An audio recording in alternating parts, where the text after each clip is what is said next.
Said I'm about to make history. Said I'm about to make history.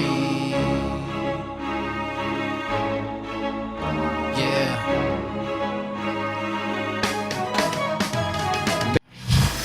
On April 2nd, 1969, 21 members of the Harlem chapter of the Black Panther Party were formally indicted and charged with 156 counts of conspiracy to blow up subway and police stations, 5 local department stores, 6 railroads, and the Bronx-based New York Botanical Garden.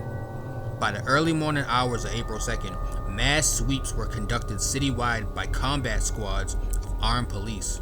Law enforcement agencies ranging from the CIA, FBI, and U.S. Marshal to the New York State Police worked simultaneously to coordinate assaults on Black Panther homes and community-based offices.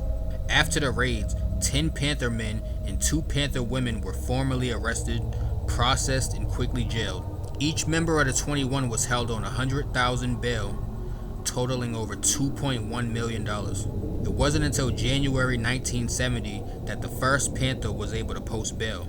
That was 22-year-old Alice Faye Williams, better known as Afeni Shakur, Tupac's mother. In a grueling and tedious trial, Afeni Shakur, who was facing 300 years of prison time, daringly chose to be her own attorney in court, partly because financial resources were already razor thin.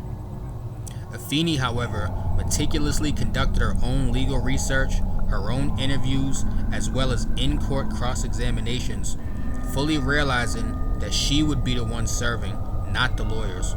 She was the only Panther who served as her own counsel.